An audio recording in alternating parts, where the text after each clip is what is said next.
Hi guys, welcome on my channel. I am a student of English literature and today's my video on literary schools and movement which has happened time to time in the history of English literature. There are the 10 major literary schools and movements. The first is the Renaissance. Renaissance का मतलब revival होता है, किसी चीज को पुनः जीवित करना. If you define the term Renaissance, we can say that the term Renaissance literary means rebirth and revival. In art and literature, it means the rebirth and revival of Greek art, literature and culture. Greece में एक जगह है कैस्टनटिनपुल नाम की. यहाँ पर 1453 में Turks का हमला हुआ था जिसके कारण ग्रीक आर्टिस्ट, स्कॉलर, पोएट और फिलोसोफर को ग्रीस से अपने बुक मैन्युस्क्रिप्ट को लेकर भागना पड़ा था अपने आर्ट, लिटरेचर और कल्चर को बचाने के लिए. और उन्होंने इटली में रोम को अपना आर्ट और लिटरेचर को रिवाइव करने के लिए सेंटर बनाया था. इसी पॉइंट को रेनेसां का स्टार्टिंग पॉइंट माना जाता है. ग्रीक आर्ट और लिटरेचर का इन्फ्लुएंस इटली से जर्मनी, स्पेन, फ्रांस के थ्रू इंग्लैंड पहुंच गया और क्वीन एलिजाबेथ के समय में रेनेसां नेशनल मूवमेंट बन गया और किंग चार्ल्स फर्स्ट के समय में इसका डिक्लेरेशन हो गया. रेनेसां ने इंग्लैंड के कई राइटर को इन्फ्लुएंस किया. मिल्टन ने अपने पैराडाइज लॉस्ट में, स्पेंसर ने अपनी फेरी क्वीन में, ग्रे ने अपने पिंडेरिक ओट्स में, शेक्सपियर ने अपने ट्रेजेडीज में और बेन जॉनसन ने अपने कॉमेडीज ऑफ ह्यूमर्स में ग्रीक मॉडल का इस्तेमाल बखूबी से किया. Homer, Virgil, Plato, Aristotle became the models of various forms of literature for all time to come. The second is the Reformation. Reformation Elizabethan age में एक रिलीजियस मूवमेंट था जिसको हेड मार्टिन लूथर ने किया था. रिफॉर्मेशन एक protest था जो रोमन कैथोलिक चर्च में होने वाले सुपरस्टिशियस, माल प्रैक्टिस और करप्शन के अगेंस्ट था. और इस प्रोटेस्ट का एंड 1611 में ऑथराइज्ड वर्जन ऑफ बाइबल के पब्लिकेशन के साथ हुआ. इंग्लिश बाइबल ना ही सिर्फ अपर क्लास की रिलीजियस बुक बनी बल्कि यह लोअर क्लास के लिए यूनिवर्सिटी बन गई. इस कॉन्टेक्स्ट में जॉर्ज सैमसन ने कहा है कि the one book that every household was sure to possess was the Bible and it was read sometimes ignorantly, sometimes unwisely but always memorably. The third is the university wit. University wit Shakespeare के पहले एक young dramatist का group था Elizabethan age में. ये 7 dramatist का group था जो ऑक्सफोर्ड और कैम्ब्रिज यूनिवर्सिटी के स्कॉलर थे. This university scholars wrote plays for acting in halls, inns and public playhouses. इन यंग ड्रामेटिस्ट में John Lyly, George Peele, Robert Greene, Christopher Marlowe, Thomas Kyd, Thomas Nashe and Thomas Lodge शामिल थे.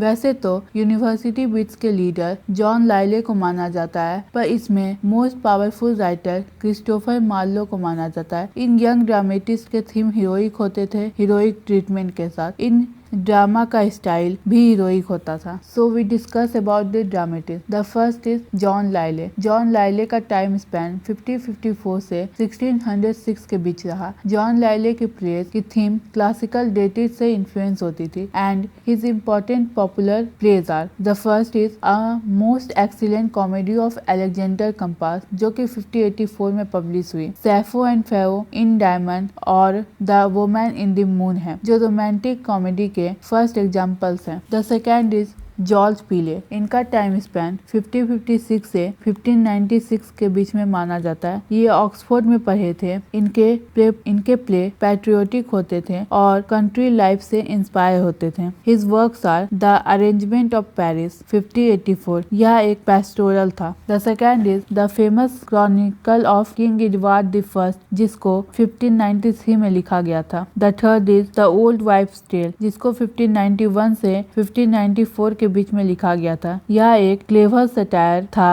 Contemporary life पर. The fourth is the love of King David and fair Bethsabe जिसको 1599 में publish किया गया था. The third dramatist is Robert Greene. यह एक ग्रेट स्कॉलर थे और इटालियन ऑथर से डीपली इन्फ्लुएंस भी थे. His works are Alphonsus. यह एक इमिटेशन है मार्लो के टेम्बरलिन का. The second is Friar Bacon and Friar Bungay. इसमें एलिजाबेथन लाइफ को रिप्रेजेंट किया गया है. The third is Orlando Furioso. इसको 1591 में पब्लिश किया गया था और यह एक एडेप्टेशन है अरस्तु के इंग्लिश ट्रांसलेशन का. The fourth is the Scottish history of James the fourth. यह कोई हिस्टोरिकल प्ले नहीं है बल्कि यह एक इमेजिनरी इंसिडेंट है. If we look through all his work, we can say that Robert Greene is weak in creating characters, but his humor is of outstanding merit. The fourth dramatist is Thomas Nash. इनकी पढ़ाई Cambridge में हुई थी और यह pamphlets के लिए जाने जाते हैं।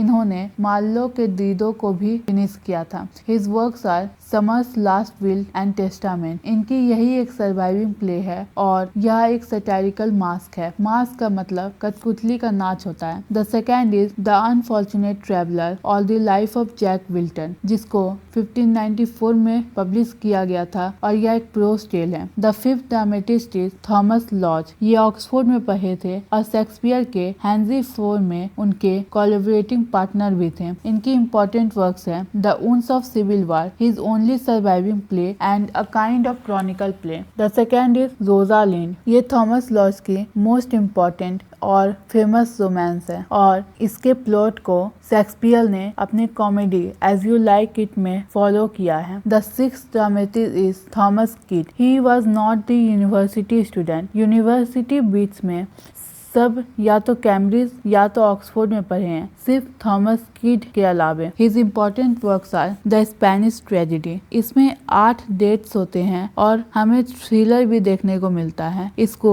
एलिजाबेथन ड्रामा का फाउंडेशन भी माना जाता है और साथ ही it was structured in a way that there was a play within a play. The second is Kyd's Cornelia. यह एक ट्रांसलेशन है फ्रेंच सेनेकन गार्नर का। वैसे तो pre Shakespearean drama French writer Seneca से इंस्पायर थे, लेकिन थॉमस किड की सारी वर्क फ्रेंच राइटर सिनिका से ही इंस्पायर थे। Christopher Marlowe. As I said in above that he was the most powerful playwright in the university bit. Marlowe की importance इस बात से जज की जाती है कि Marlowe was the model for Shakespeare. एक क्रिटिक ने इस कॉन्टेक्स्ट में कहा भी है Had there been no Marlowe, there would have no Shakespeare. Also Shakespeare learns the basic concept of tragedy for Marlowe. The seventh and the most important playwright of the university bit is Christopher Marlowe. As I said in above that he was the most powerful playwright in the university bit. Marlowe की importance इस बात से जज की जाती है कि